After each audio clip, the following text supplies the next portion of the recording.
की बड़ी खबर, चाइनीज ऐप को लेकर केंद्रीय मंत्री रविशंकर प्रसाद ने बड़ा बयान दिया है। रविशंकर प्रसाद ने कहा कि देशवासियों की डेटा सुरक्षित रखने की हमारी जिम्मेदारी है। चाइनीज ऐप बैन करना डिजिटल स्ट्राइक है। देशवासियों की डेटा सुरक्षित रखने के लिए ये ऐप्स बैन किए गए हैं। आजकल 2 सी चल रहा है, मालूम है ना? एक है कोरोना और दूसरा है चाइना। भारत शांति में विश्वास करता है। भारत समस्याओं को बातचीत से सुलझाना चाहता है। भारत वसुधैव कुटुंबकम में विश्वास करता है। लेकिन जैसा हमारे प्रधानमंत्री जी ने कहा, अगर भारत के साथ कोई आंख मिलाएगा तो भारत आंख मिला के जवाब देना भी जानता है, समझना चाहिए। हमने सबों के साथ दोस्ती का हाथ बढ़ाया, लेकिन अगर चीन के लोगों ने जबरन लद्दाख में दबाव बनाने की कोशिश की, जो लाइन ऑफ एक्चुअल कंट्रोल है, जो एलओसी है, तो उसके संधि का अतिक्रमण कर आगे आने की कोशिश की, तो हमारे जवानों ने जबरदस्त जवाब भी दिया। और याद करिए, प्रधानमंत्री ने एक बात कही थी ना कि हमारे जवान जो शहीद हुए हैं, मैं सबों को देता हूं श्रद्धांजलि। उसमें बंगाल का भी एक शहीद था, उसको भी प्रणाम। लेकिन हमारे जवान मार कर मरे हैं। अगर हमारे 20 मरे हैं तो उनके चीन के दुगना से अधिक मरे हैं। और आप देख लीजिए, अभी तक चीन ने संख्या नहीं बताई है, क्योंकि दुनिया भी ये मान रही है कि उनकी बड़ी संख्या में लोग मरे। मैं फिर कहूंगा, हम शांति में विश्वास करते हैं, लेकिन कोई अगर भारत की ओर उठाकर देखेगा तो जवाब देना भी जानते हैं। याद करिए, प्रधानमंत्री जी ने क्या कहा? भारत के सैनिकों का शहादत व्यर्थ नहीं जाएगा। जो देश के लिए बलिदान हुए हैं, उनके शहादत को हम नमन करेंगे, वो बेकार नहीं जाएगा। याद है ना आपको, जब उरी हुआ था तो प्रधानमंत्री ने क्या कहा था कि उरी पर जो हमला हुआ है तो हमारे जवानों का शहीद, उनका बलिदान व्यर्थ नहीं जाएगा। जवाब दिया गया ना, याद है ना आपको? कस के जवाब दिया गया।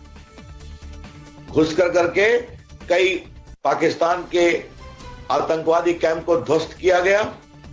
जब पुलवामा हुआ तो प्रधानमंत्री ने कहा था कि हमारे सेना के जवानों का बलिदान व्यर्थ नहीं जाएगा। तो बालाकोट हुआ था ना, आपको याद है ना? जब प्रधानमंत्री कहते हैं कि हमारे सेना के जवानों का बलिदान व्यर्थ नहीं जाएगा, तो देश की सुरक्षा में इसका मतलब होता है, ये बात हम साफ साफ कहना चाहते हैं। और ये हिम्मत आज की सरकार में है, जिसके नेता हैं नरेंद्र मोदी, जिनकी हिम्मत और साहस सभी जानते हैं। क्या कहूं आपसे, कांग्रेस पार्टी के लोग रोज सवाल पूछते हैं, तृणमूल कांग्रेस के लोग रोज सवाल पूछते हैं। अरे इस समय तो देश को एक स्वर में बात करना चाहिए, लेकिन सबसे अधिक बाहर में विषय जाता है कि भारत के अंदर के विरोधी लोग ये सवाल खड़े कर रहे हैं। और यही सवाल बालाकोट के समय भी होता था। याद है ना, राहुल गांधी जी बालाकोट में सेना के शहीदों का सबूत मांग रहे थे, वो कांग्रेस के अध्यक्ष थे। उस समय तृणमूल कांग्रेस ने यह नहीं कहा कि ये गलत बोल रहे हैं, इसका हम विरोध करते हैं। उन्होंने भी यही कहा कि सबूत तो मिलना चाहिए। यही बात उरी में भी हुई और यही बात आज भी हो रही है। आज हम एक बात कहना चाहेंगे, क्या कांग्रेस पार्टी देश के साथ खड़ी नहीं हो सकती इस समय तनाव के समय चीन के साथ? क्या तृणमूल कांग्रेस भी खड़ी नहीं हो सकती? रोज सवाल खड़ा करना जरूरी है क्या? हाँ, हमारे यहां पे डिफरेंसेस हैं, इनके कभी देश के मुद्दों पर हम एक नहीं हो सकते, यह गंभीर सवाल। लेकिन ये आज का भारत है, 1920 का, 2020 का भारत है, ये 1962 का भारत नहीं है। न झुकेगा न रुकेगा, भारत अपनी गति से आगे बढ़ेगा, ये आपसे हम कहना चाहते हैं। मुझे बड़ा आश्चर्य होता है, और ये बात मैं बंगाल में रैली संबोधित कर रहा हूं तो कहना चाहता हूं, आजकल सीपीएम क्यों खामोश है? कांग्रेस पार्टी रोज सवाल करती है, कांग्रेस पार्टी के राजीव गांधी के ट्रस्ट पे पैसा भी आता है, कम्युनिस्ट पार्टी का मेरे पास पूरे डॉक्यूमेंट हैं कि राजीव गांधी के ट्रस्ट में एम्बेसी ऑफ चाइना से भी पैसा आया और राजीव गांधी के ट्रस्ट में चीन की सरकार से भी पैसा आया। वो पूरे डॉक्यूमेंट हमारे पास है।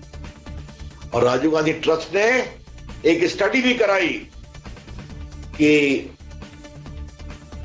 चीन के संबंधों को बेहतर बनाने के लिए चीन के साथ फ्री ट्रेड एग्रीमेंट करना चाहिए, पूरा दरवाजा खोल दो, ये उनकी अनुशंसा थी।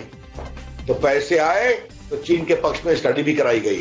मुझे आज तक एक बात समझ नहीं आती है कि आप राजीव गांधी ट्रस्ट है, बाकी काम करिए, लेकिन चीन के साथ संबंधों को मजबूत करने के लिए क्या किया गया और क्यों किया गया कि फ्री ट्रेड एग्रीमेंट किया जाए, सब खोल दिया जाए।